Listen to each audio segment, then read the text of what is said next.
All right, let's go and look at number 8. In this situation, we're trying to calculate probabilities from the table below. Now, the nice thing about this is you've got a table of data. And when you're talking about table of data, you're talking about a certain type of probability. Here, we're talking about statistical probability.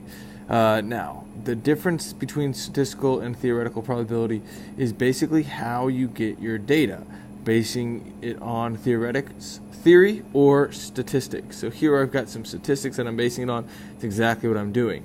It's basically the same idea. You're going to calculate probability with a ratio involved, but when you've got statistical probability, you're going to base it on the outcomes of the results. So here I've got some results, and I'm going to find the probability of any event A is going to be equal to the ratio of A occurring divided by the total number of occurrences.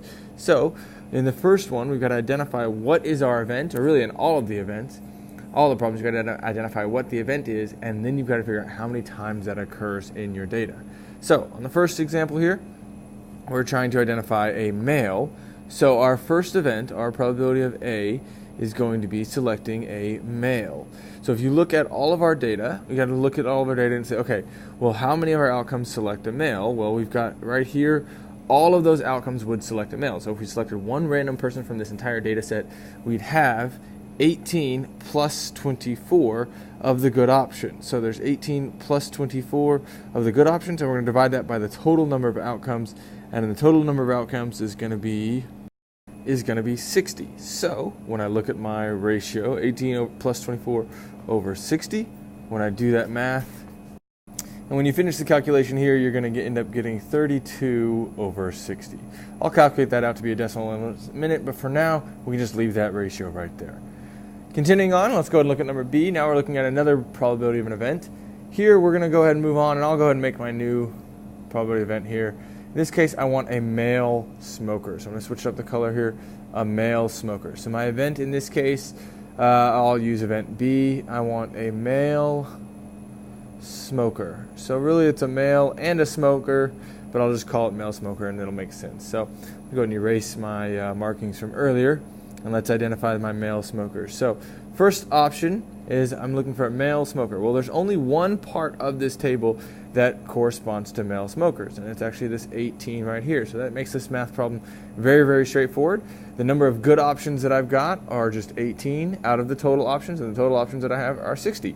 So my final ratio is just 18 over 60. Again, you can type that in the calculator, but for now, we're just going to leave it just like that. Continuing on to the next problem. Our situation now, we're trying to find the probability of selecting a smoker or a male. And here we've got two things going on. We've got a smoker or a male. And that changes things up a little bit because we've got two situations going on here. So I'm going to go ahead and identify both of these. Let's let my event A be the smoker. And let's let my event B be a male. And the reason I'm writing it out that way is because what I'm really doing on this problem is I'm coming up with the calculation of the probability of A or B. And when I do that, that becomes the probability of A plus the probability of B minus the probability of A and B occurring at the exact same time. And you'll see where this shows up in this problem, and it's going to be straightforward. For those of you that are a little bit confused about this, I think that this is going to make a lot of sense. So first, let's go ahead and calculate the probability of A. Now, we defined what the probability of A was. The probability of A, in this case, was the probability of a smoker. So I'm going to look back at my problem up here. Let me erase this from earlier. Sorry about that. And the probability of A is talking about smokers. So I look at my smokers, and I've got 18 plus 7, so I've got 25 smokers out of the total. So the first ratio in my problem is going to be it's going to be 25, 18 plus 7, so 25 out of 60. And then I've got to add to that the probability of the next event. And the probability of the next event, remember, this next event was the probability of I believe this one was a male. Okay, so I go back up here, and I got to find the probability of a male. So luckily for that, it's just going to be these two right there, 18 plus 24. That's going to give me 42. So if I come down here, 18 plus 24, that's going to give me 42. So my ratio is going to be 42 out of 60. Now, the reason that I've got to do this final step is very, very important.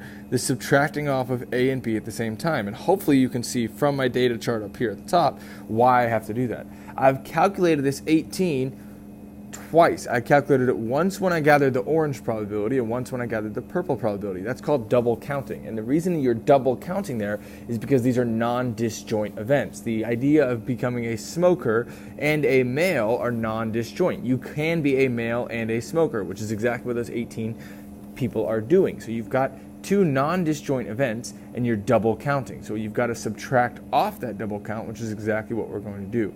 18 over 60. Again, that's all the mathematics you got to do. The next step is just doing the fractional math, and I'll do that in just a second using a calculator. Before I go any further, I want to point out two mistakes that it looked like I made. This first mistake, instead of that 32 up here for problem number 1, this should have been 42. That's my mistake. The other mistake that I wanted to do was I want to just identify what I'm calculating on number 1 and number 2, really A and B here. Number A, or letter A, I'm actually calculating the probability of this green A that I've defined up here. That's the probability of A. And what I mean by that is I really mean the A right here. That A, the probability of getting a male.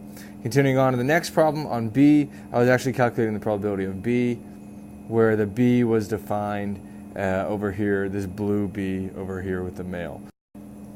I'm not trying to confuse you guys with the A and the B and switching back it up, but I'm thinking that if you're following along with the color scheme, you're kind of getting what I'm doing here. So down here, I define this smoker as A and this male as B. I am changing those terms of A and B as I move through. Now, let's go ahead and continue on, and let's actually go through and look at the last two problems here. It looks like I got D, E, and F. More than two. Now, E is something we've kind of already talked about, the idea of why you're subtracting that very last part, that 18 over 60. Hopefully you can see why we've subtracted that. It's all about that double count that we originally had. It's all about this double count up here with that double count of 18. So I made a mistake on this problem, guys. I apologize.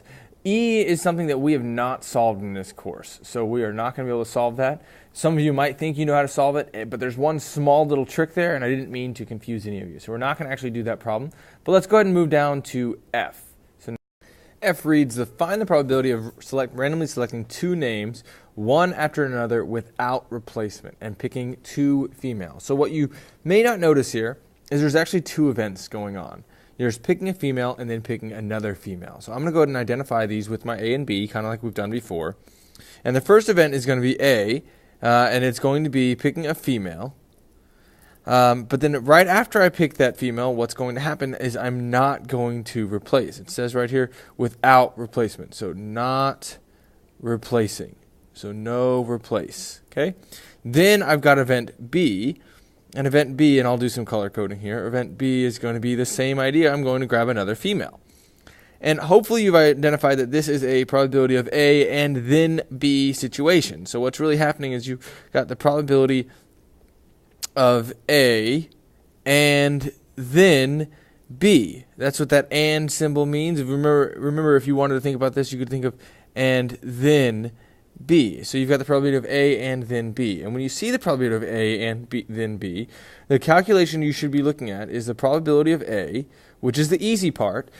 Then you're going to multiply by another probability. Now, the reason you're multiplying is because you've got an event A happening and then another event. And when you've got two events happening, you've got to multiply those to find the probability of both of those things happening. So, probability of A occurring multiplied by the probability of B occurring. However, we've got to assume that A has already happened. That's what this notation means right there. Probability of B, assuming that that A has already occurred. So, first thing we got to do is I got to find the probability of A occurring. And since A is just picking a female and not replacing it, let's think about that. Well, if we look at our data, we've got 18 females out of the total. So it's going to be 18 is going to be my good part of the ratio, the numerator of my ratio. And then my denominator of the ratio is going to be the total, which is going to be 60. That's the first ratio, not too bad. The next part of the ratio is going to be, the next part of the probability is going to be this probability of B given that A has occurred. So, if we had just the probability of B, it's looking at just female. So the probability of just picking another female it's another 18 out of 60. But the problem is we've got to assume that A has happened. And when A has happened, that 18, there's no longer 18 females. Now there's 17 females because we've taken one of those females out. So now we have 17 for the numerator, 17 of the good options. And again, there's no longer 60 total. Now we only have, there we go. Now we've taken one out. So we have a total of 59. So that probability does change because we know A has occurred. Now, hopefully this isn't making logical sense to you, but you just end up taking, in this case, it's going to be 17 out of 59.